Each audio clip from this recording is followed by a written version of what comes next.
बॉलीवुड में 60 के दशक में एक हेयर स्टाइल काफ़ी पॉपुलर हुई थी। एक्चुअली उसकी शुरुआत 60 के दशक से हुई थी, लेकिन आज तक वो हेयर स्टाइल काफ़ी पॉपुलर है और उस हेयर स्टाइल को नाम दिया गया है एक एक्ट्रेस के नाम पर, साधना कट। आगे से छोटे बाल यानी कि फ्रिंजेस वाली जो हेयर स्टाइल है वो इंट्रोड्यूस की थी इंडस्ट्री में पहली बार साधना ने। लेकिन क्या आप जानते हैं कि साधना को इस हेयर स्टाइल का आइडिया पहली बार कहाँ से आया, कैसे आया, और क्या जिस वक्त वो हेयर स्टाइल ले रही थी उन्हें उम्मीद थी कि उनकी हेयर स्टाइल एक ट्रेंड सेटर बन जाएगी। तो आज कब क्यों और कैसे में मैं आपको साधना के उस साधना कट की ही स्टोरी बताऊंगी कि कहाँ से शुरुआत हुई इस साधना कट की।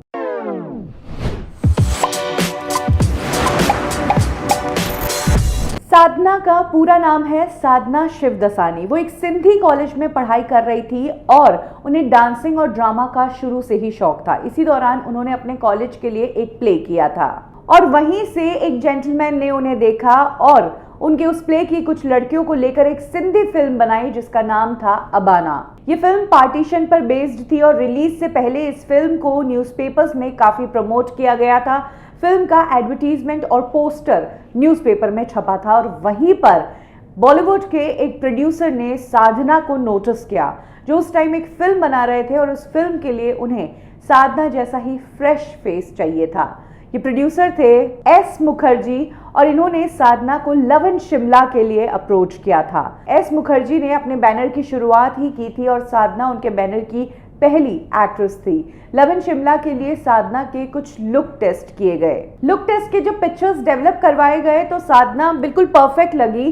जो एक्ट्रेस प्रोड्यूसर के दिमाग में थी वैसी ही एक्ट्रेस साधना लगी। बस एक प्रॉब्लम, एक कमी नजर आई कि साधना का जो फॉरहेड था वो बहुत ही ज्यादा चौड़ा था। ऐसे में अब पूरी टीम सोचने लगी कि इस फॉरहेड को छोटा कैसे दिखाया जाए।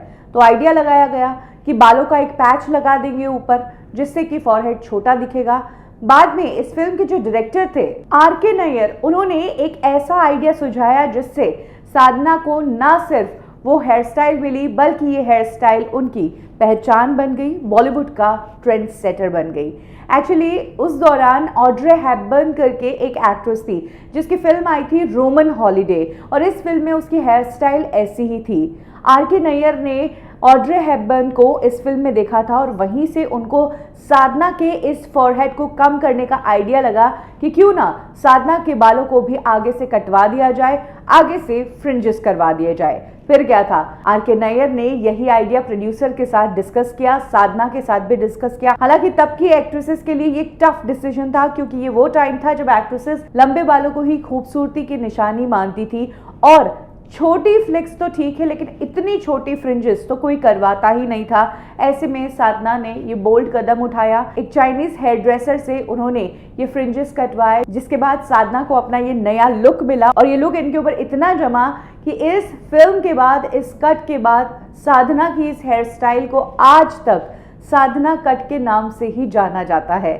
और इस फिल्म के बाद साधना ने अपनी सारी फिल्मों में यही कट रखा, यही हेयर स्टाइल रखी। इनफैक्ट बॉलीवुड में साधना की कंटेम्प्रेरीज ने भी उनके जैसा लुक लेने की कोशिश की और वो भी अपने हेयर ड्रेसर से यही कहते थे कि मुझे तो बस साधना कट चाहिए। आपको बता दें कि साधना 60s की एक टॉप एक्ट्रेस थी और ना सिर्फ उन्होंने ये फ्रिंजेस या साधना कट बॉलीवुड इंडस्ट्री में इंट्रोड्यूस किया बल्कि टाइट फिटिंग कुर्ते और चूड़ीदार का फैशन, साथ ही विंग्ड आईलाइनर का फैशन भी साधना ने ही शुरू किया था। साधना कुछ सालों तक इंडस्ट्री में एक्टिव रही लेकिन एक टाइम के बाद हाइपरथायराइड करके बीमारी लग गई जिसके बाद उन्होंने बॉलीवुड को ना कह दिया। इसके अलावा वो मदर के रोल्स नहीं करना चाहती थी, वो एक ब्यूटीफुल एक्ट्रेस के रूप में जानी जाना चाहती थी, इसीलिए उन्होंने इस इंडस्ट्री को बाय कह दिया। और ये है कहानी साधना के पॉपुलर हेयर स्टाइल साधना कट की। अपने चौड़े फॉरहेड को छिपाने के लिए उन्होंने आगे के बाल छोटे करवा दिए थे। कब की और कैसे में अभी के लिए बस इतना ही। आपको हमारी ये स्टोरी कैसी लगी कमेंट सेक्शन में ज़रूर शेयर करें। लाइक करें हमारा फेसबुक पेज बॉलीवुड ठिकाना, फॉलो करें हमें इंस्टा पे और सब्सक्राइब करें हमारा यूट्यूब चैनल बॉलीवुड ठिकाना।